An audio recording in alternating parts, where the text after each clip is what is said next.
Well, good evening, everyone. It is so great to either see you or listen to you or hear you.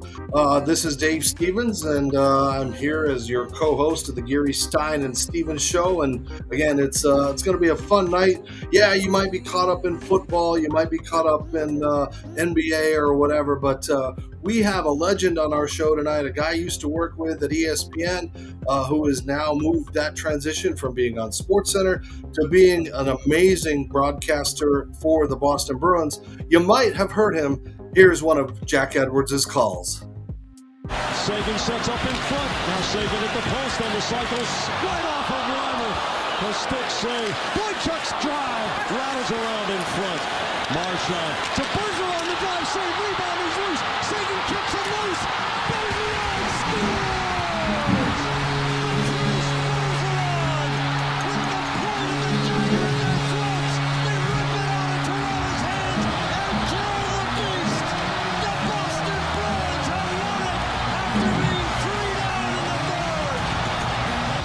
That's right. Jack Edwards joining us tonight. And let me just go ahead and bring in my friend. It is so great to have you with Troy and I tonight. Jack, I know it's been a while since we've been together, but you don't age. I know you don't grow, but you don't age as well either. It's the wrinkle cream. Just, I don't know. I'm a 16-year-old at heart, so, it's paying off. Someday I'm going to wake up and the wrinkles will be down to my ankles. But, I'm enjoying the ride. And what a ride it's been, and we're going to reminisce. But tonight, my hockey guy, he's in Minnesota. Troy Geary, my co-host, my brother tonight. And Troy's going to probably run a lot of this because of his hockey knowledge, picking your brain. Troy, how are things up in Minnesota tonight, even though you got your Kansas City hat on tonight? I'm doing great. Minnesota is actually a balmy 30 degrees today, so that's improvement from the below zero weather we had. So excited for the show tonight. Yeah, we love the chance to talk hockey. We sometimes end up a little football dominated on this show, but tonight we're just going to talk hockey and reminisce. And of course, Jack and I, we go way back. I know he started a little bit before me, but Jack's been in this business a long time. Worked his way up kind of in local TV, and then got to ESPN, and then decided, hey, as we all realize, there is life after ESPN. I mean, are you happy? Is life good for you up there in Boston? Oh yeah, it's great. The ESPN experience was wonderful for growth in my career, and I met my wife at ESPN, and I enjoyed the experience for the most part, but I was frustrated by the land of opportunity, but not knowing how to get the opportunity. So I last saw you, Dave, at ESPN coming out of the 2013 lockout, was it? And I hadn't been to ESPN since they erected the Iron Gate around the entire campus. And I was told by a gun-toting security guy that I couldn't walk between buildings without a printed pass and an escort. And I said, I was working here when there was a muddy parking lot and employees questioned whether their paychecks would bounce or not. And now it's an iron gated campus. And I don't recall if you said this or not to me, but I remember it's to keep the inmates in, not to keep the enemies out. But, hey, ESPN is many things to many people, and it was a great place to make professional associations and meet with really, really talented people. I mean, back when I entered the ESPN culture full time in 1991, I had done plenty of freelance work for them throughout the mid and late 80s. Um, the Sports Center anchor staff was Chris Berman, John Saunders, Robin Roberts, Dan Patrick, Bill Patrick, Mike Tirico, Chris Myers, um, Charlie Steiner, who was the greatest kicker writer of all time. Who can Absolutely. forget his intro to Carl Lewis's national anthem? So, Francis Scott off key. So, it was a wonderful place to learn, and I was frustrated most by not being able to talk to the athletes while they were still sweating after the games, because not a lot of teams, period, except for high school teams, come through Bristol, Connecticut, and I had the chance to get uh, an original six job with the Bruins, and it's been Valhalla. I want to ask you about the 1988 Winter Olympics in Calgary. You were working for ABC and you did alpine skiing for the Olympics. Can you tell us about that experience, just overall experience in general? Um, I was working at Channel 5 in Boston in the fall of 1987, and I got a phone call right after the sportscast in the sports department. And, we actually had offices, and that was unusual for a local network affiliate. And the man on the other end said, "This is Jeff Mason with ABC Sports. I'm the executive producer of the Olympic Winter Games in Calgary, and I've seen your work calling skiing on ESPN, and I would like to hire you as the on mountain alpine skiing reporter." And I thought it was a prank, because for a kid growing up in New Hampshire, where if you don't ski and play hockey and get into outdoor winter sports, you're lonely. And it was a dream come true. And that was in the final age of limos and expense accounts and 3 channels available to the United States. And I had imposter complex, because the day before the Olympics lit the torch, I got called from Nikiska, which was the mountain where the alpine events were being held, into the brand new Calgary Saddle Dome, which still stands and serves as the home for the Flames now. And I walked into the media lounge now, which was a conference room then, and looked around, and there was Frank Gifford, Howard Cosell, um, uh,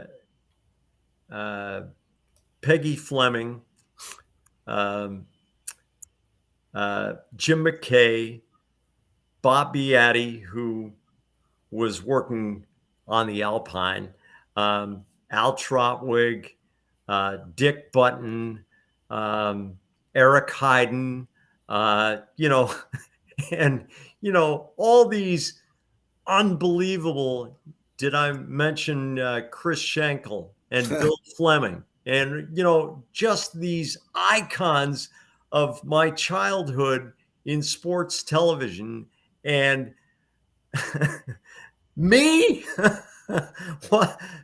I didn't belong in that room. so the day that the men's downhill was scheduled, it is traditionally the first gold medal event of the Olympic Winter Games. And we had 120-mile-an-hour gusts at the top of Nikiska. And there was no race.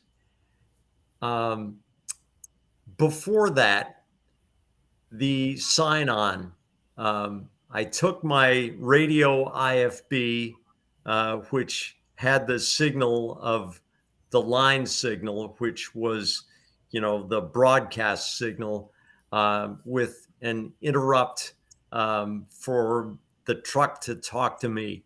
But otherwise, I was hearing the line out. And I took the earphone plug out of the radio packet and held the speaker toward my 5-person crew. And the Olympic theme began to play as we signed on the air. And I looked around and there were tears in everybody's eyes. We were so thrilled. And to have it called off the first day was actually spectacular for us as a crew, because we were out in really radical weather conditions and it was blowing debris and snow sideways. And after we finished our hit with the race director, which confirmed that there would be no race today, the interrupt button got pressed at Master Control in Calgary, and a voice came on and said, "Attaboy, Jack, this is Rune Arledge." It's just like, what? Wow. Whoa! I've heard God's voice. So for our young listeners, Rune Arledge was basically the brains of the Olympics on ABC when the Olympics was still a big deal internationally. Yeah, and Rune Arledge is most famous for transforming ABC as a network from an also-ran far behind CBS and NBC to prominence in the 1960s when he got the rights for the Mexico City Olympics. And he sent his researchers out all over the world, and they came back to him and said, Mexico City is high elevation, and the East Africans are going to dominate the distance races. And so he said to them the famous words, "Give me a reason to watch." And he found out, from these storytellers who were up close and personal, that was the mode of, or the motto of the features, that a guy named Kip Keino ran 7 miles to school and 7 miles home 6 days a week. So add it up. That's 6 times 14. That's like 84 miles at high elevation every single week. No wonder he dominated. And to get that human side into sports was a breakthrough, because before then it was just wannabes as play-by-play guys and ex-jocks as color guys talking X's and O's. And that universalized, is that a word? Uh, the experience of viewing sports. And by saying that, give me a reason to watch. He changed TV sports forever. And, many have attempted to pick up the torch and carry it forward. Notably, Jed Drake at ESPN in my years there took it forward undoubtedly into the digital age, and he did a lot of daring production that brought the audience closer. But rare is the person who has advanced television sports as much as Rune Arledge, and I treasure that 3-week experience in Calgary. And what an experience. What a great story. The only thing is, I found the wide world of sports offensive because it was always about the agony of defeat. And since I don't have legs, I find it highly offensive. But anyway, we've got a great show continuing. But I got to tell you about our sponsors. Got to thank Fresh Clean Threads for being a big part of our show. And don't forget, they have all kinds of great shirts that you can wear, Henleys, polos, all kinds of stuff. Make sure you go on to freshcleanthreads.com, use the show code GSS Show, and you get 20% off your order. And you look good, you feel good, you smell good. And of course, hey, what are you going to do when you want to wear clothes that are good? Go to freshcleanthreads.com. Freshcleanthreads.com will make you look good. And again, we got Jack Edwards joining us. And Jack, again, it is so awesome for you to join us for a little bit. I have to kind of show you a little bit of your past because, again, everyone knows Jack Edwards was on ESPN and what he did as a SportsCenter anchor, but people forget the amazing commercials that Jack was a part of when they were in their heyday. Just watch and listen. Shoe endorsements the past couple of years is kind of hard to explain, but it's really picked up. This is your shoe. This is the Jack Edwards shoe. It's going to be the Air Jordan of executive footwear. They want to sign the top sportscasters. We're not about Berman and Oberman. We're about Jack Edwards. We're going to send you to every shoe show in the country and the world. You ever been to a shoe show? They'll do virtually anything to get you to sign that contract. You'd be a part of the family, much like your colleague, Carl Ravitch. Again, the Indians appear to be the team to beat. Emotionally, though, he just wasn't prepared. Jimmy Key is attempting to come back. Jimmy Key, what's he like, 45? I could hit him. I mean, it's a different game in here. Jack, you watch the game? I mean, didn't it suck? It sucked. It is with much regret that I announced that I am leaving SportsCenter. Bottom line, he just came out too soon. Roger. Jack.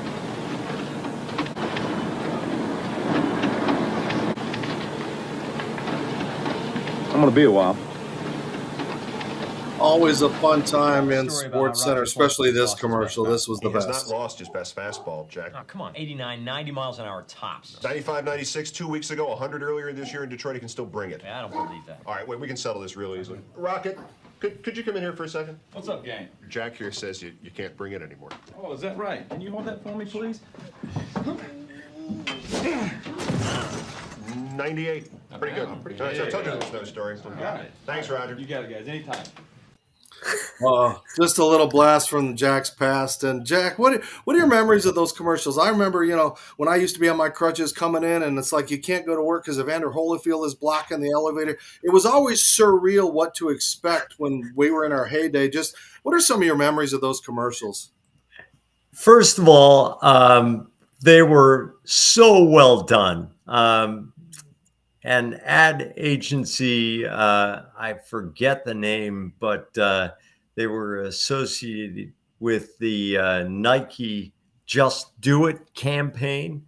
So they were really top drawer. And they came in and interviewed us for like an hour and a half individually. And then for 6 weeks, nothing happened. And then we got these scripts and they were wild and they had exactly one grain of truth in them, which is the key to a great joke. And they executed beautifully. And the backstory on the Roger Clemens thing is that when working in Boston for the ABC affiliate, criticized Roger, and he took exception to it and got in a well-documented, famous poke the little guy in the chest all the way across the the Red Sox clubhouse as the sea of media parted, and nobody defended me against this 6'4", 220-pound monster who objected to my criticism. But we patched it up about a month later, and but I said to him when he got there that morning, I'll bet you wanted to do this in 1986. And he said, yeah, that's water under the bridge. But I still have the loafers that were dressed on the dummy. So, it's a souvenir. I want you to take us back to your first Bruins broadcast. Being a lifelong Bruins fan and idolizing the greats like Bobby Orr, what was that day like, and what did that mean to you when your the first day on the job there? Well, I tell this story a lot. My pillow was soaked with tears throughout my childhood because the Canadiens would thwart the Bruins all the time. When I first caught on to hockey, the Bruins were in the course of missing the playoffs for 7 consecutive years in a league in which 4 teams out of 6 made the playoffs. And God bless him, Eddie Johnston played goal for the Bruins in every single one of the games in one season of those years. And Bobby Orr came like a young crew cut god out of Canada and transformed what hockey is to this day in New England. Rinks popped up all over the place. Youth leagues were burgeoning. They couldn't keep skates in stock in hardware stores, which was where we used to buy sports equipment because there were few and far between sports specialty stores. And so when you talk about New England, there isn't an original 6. There's an original 1. And you stay with the Bruins, whether they're good or bad or somewhere in between.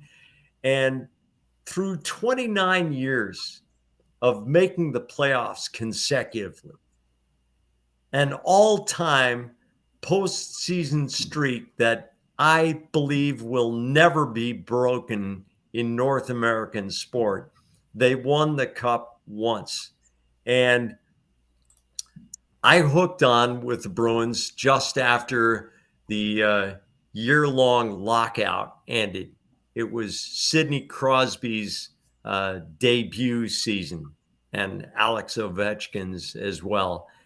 And it was as surreal an experience as I've ever had, because I set several goals coming out of college as a broadcaster to achieve, to just be the peak of the mountain. And the most preposterous of them was to be the Bruins' play-by-play broadcaster. And, you know, it's all about qualifications and timing, especially timing, because when Fred Cusick finally gave it up, the originator of hockey broadcasting, not just on TV, but on radio in New England, when he finally hung it up, I had just signed a 4-year Sports Center anchor contract.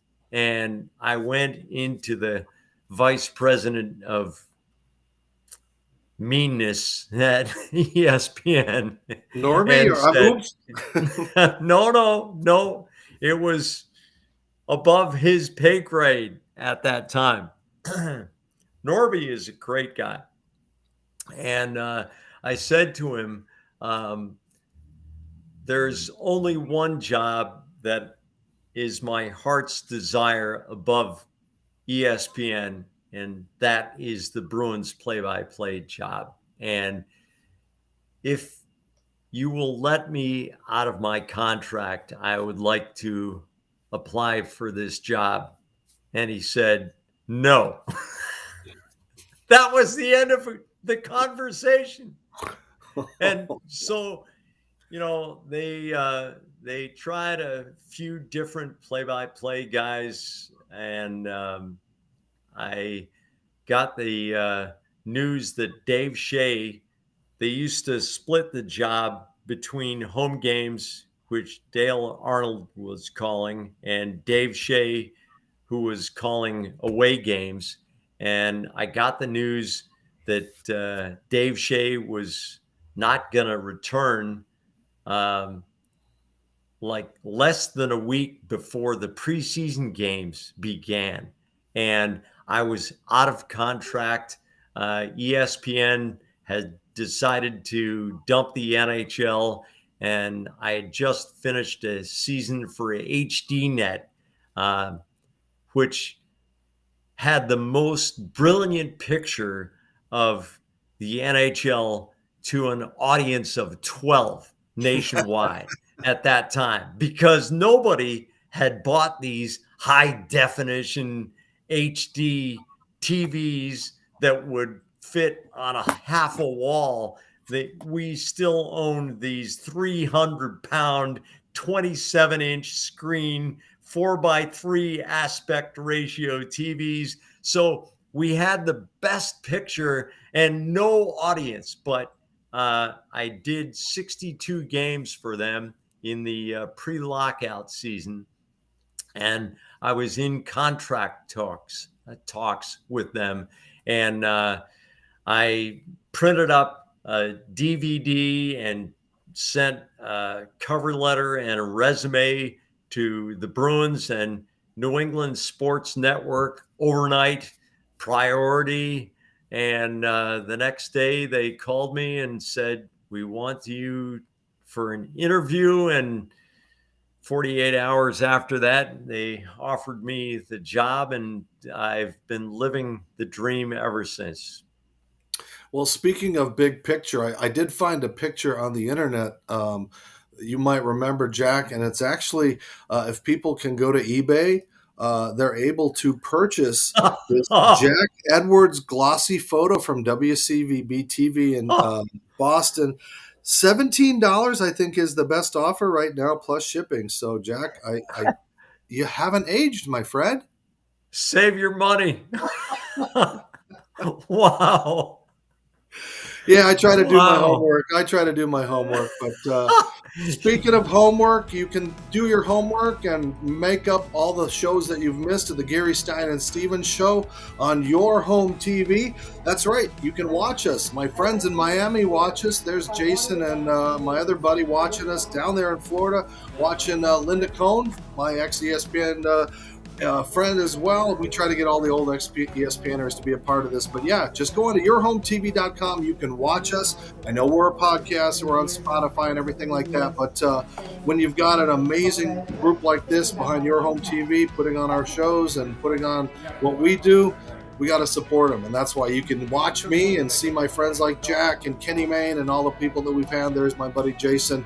YourHomeTV.com to catch the best of the Gary Stein and Stevens show. And Jack, it's been great to have you as we kind of go into our last segment here. And I've got to play some of you because, again, the fans know you, your passion for this game, and it really is great to hear it and to see it. So let's take another listen.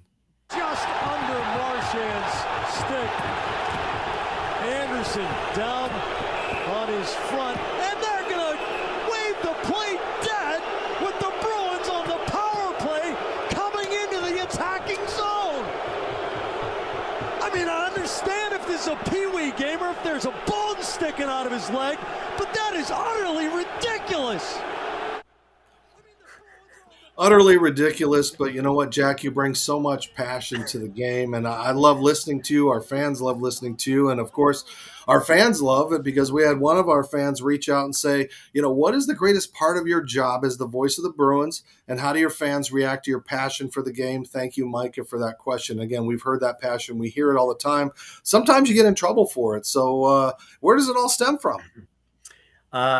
It all stems from my soaking wet with tears pillow as I was a kid, crying myself to sleep after yet another defeat at the hands of the Montreal Canadiens. Hockey is such a passion-driven game, and those of us who were fortunate enough to follow it day in and day out are intoxicated daily by the pace and the courage and the skill and the cunning and the cleverness of players. And that particular situation, the Bruins were down by 1 in a playoff game. And, the man was hurt, but he was making his way to the bench. The Bruins were carrying the puck into the attacking zone, and the on-ice officials blew dead a scoring opportunity in a 1-goal playoff game. There's an old saying in soccer: players can win games, coaches can lose games, referees can ruin games. So I go off often, and the fans forgive me because I don't know why. I am a New Englander for all but the first 4 years of my life, and they seem to be forgiving me, and forgive me because they know I am sincere and passionate, and I might spark a passionate tone in them. I was going to ask you about this year's Bruins team, best record in NHL. What do you think is the major improvement from last season to this season? Well, I think Bruce Cassidy laid a really solid foundation for the defensive aspect of this team. And Jim Montgomery, a combination of 2 things. Well, 3 things. Obviously, he's a different voice. And in hockey, more than any other sport, because the game depends on such consistent intensity of effort from the players. Coaches' voices, no matter how right they may be, have a declining effect on players. And sometimes it's just time for another voice. Cassidy took over for Claude Julien, the most successful coach by any measure in Bruins history. And my knee-jerk reaction to that firing was, this is really a dumb move. Well, the Bruins took off and they made the playoffs when they were out of the playoffs, and they improved virtually every year under Cassidy, despite an eroding roster. And Jim Montgomery has a cleverness and a confidence that he imbues in players as an offensive minded coach. And he encourages players to take risks. And he knows that sometimes the risks are going to blow up. But through half a season and a full training camp, I have yet to hear him throw one player not only under the bus, but off the curb. And he subscribes to the Mary Poppins method of feedback. A spoonful of sugar makes the medicine go down. And the team has reacted to that. And at this juncture, I think they're 35 or 34, 5-4, something impossible, and on record points percentage pace. And I didn't, in my wildest expectations, foresee this. Now, Jack, the coach isn't afraid to he won't throw the players under the bus, but you've been known to talk about opposing players and things like that. I know you had a recent issue with the Lightning forward, Pat Maroon. Might have talked a little bit about him being overweight. It got back to him, but it actually turned out to be a positive thing for charity. I mean, is it tough for you when they go, oh, look, you don't know, you didn't skate, you didn't play? Because you're kind of just saying what the fans are saying sometimes, but I know you get those repercussions for what you say on the air. Yeah, well, the backstory on the Pat Maroon thing is that we were comparing him to the Big Rig is his nickname. And we were comparing him to the forwards who would get routinely bludgeoned in front of the attacking goal, and how hard it was to move the players out of there now, because he is, if you take hockeyreference.com, which is a really reliable source, he is tied for the heaviest forward in the NHL.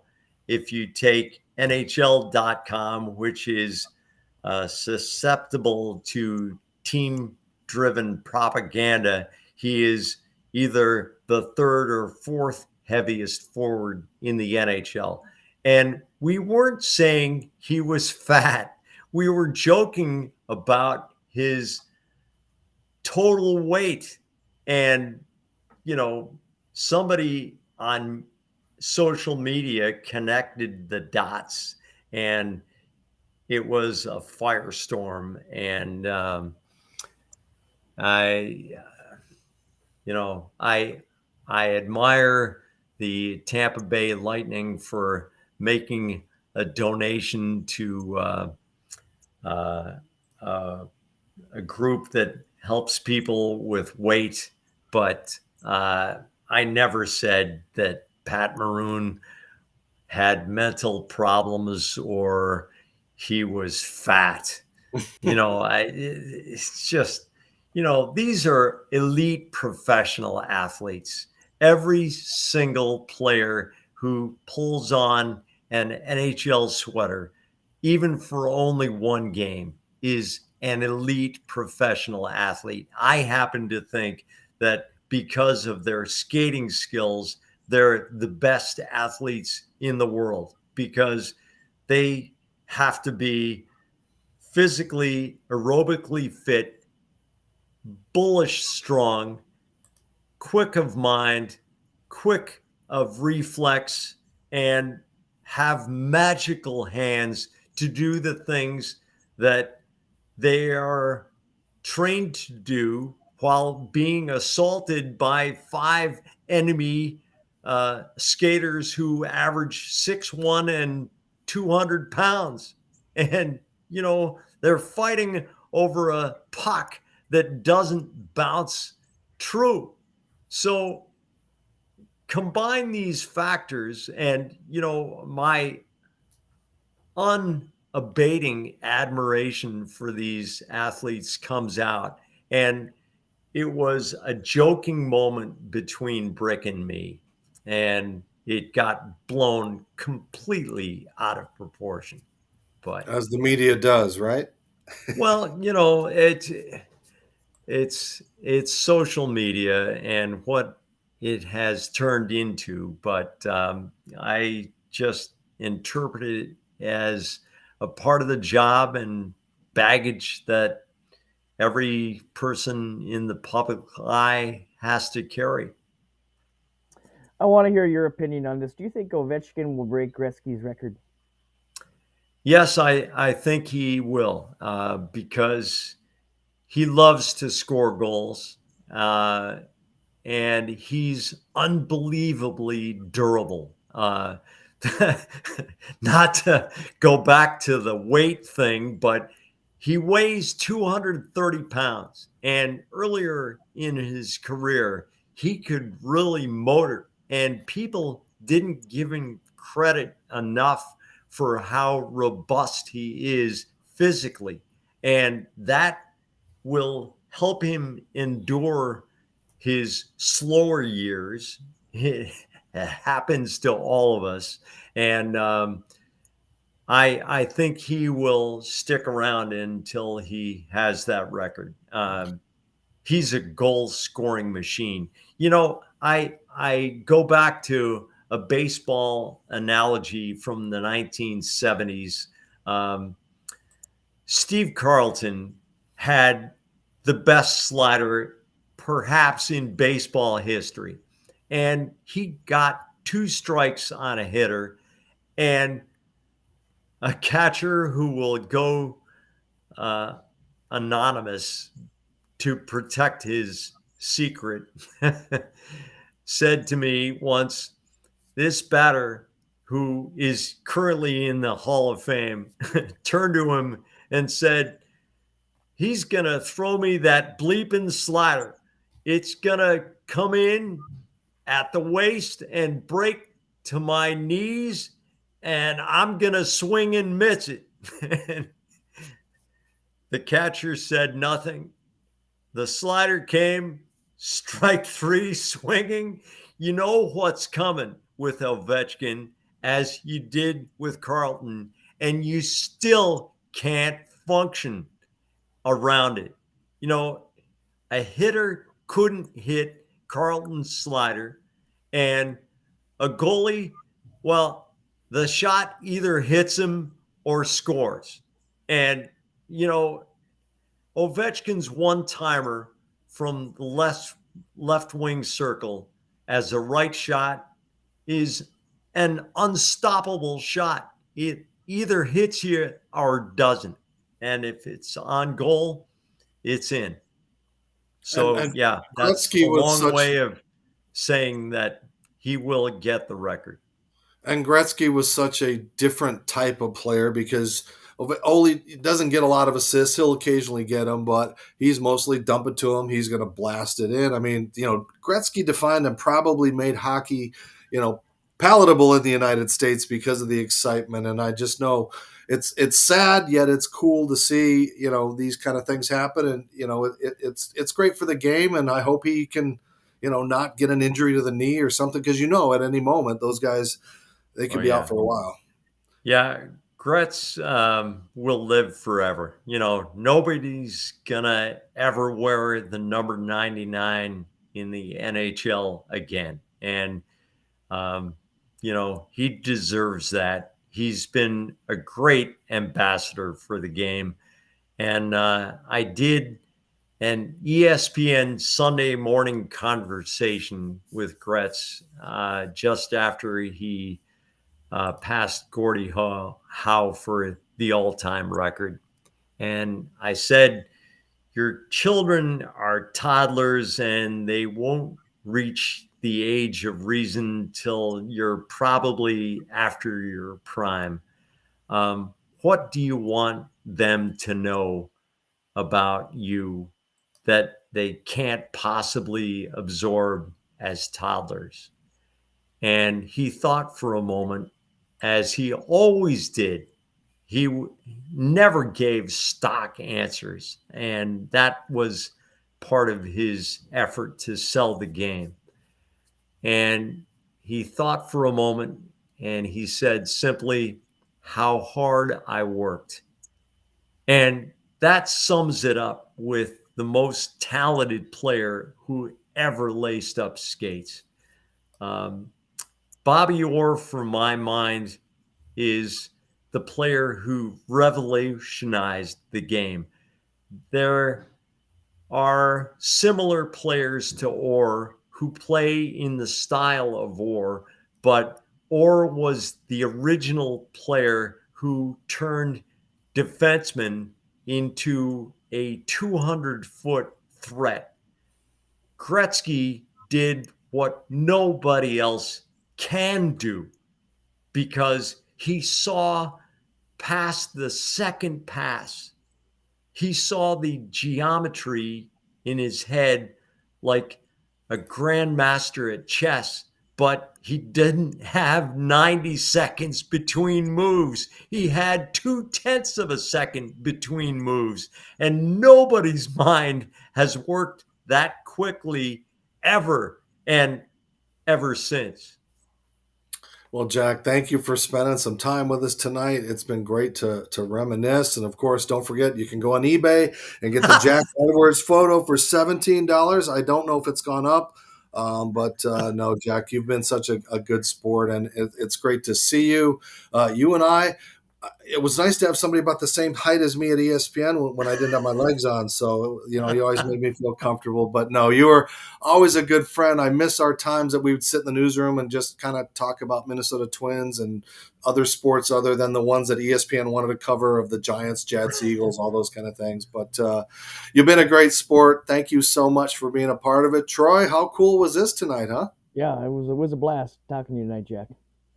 And, of course, again, thank everybody, our sponsors out there. Of course, make sure you go to freshcleanthreads.com and just check out the clothes that they have. And, of course, listen to Jack Edwards on Nesson, wherever you pick up hockey. You've got those cable packages that you get. And, you can go there, buy some Fresh Clean Threads, go to a Bruins game, and it'll be a good night. So for Troy and Jack, you got anything you want to say before we kick you out of here? Thanks for having me.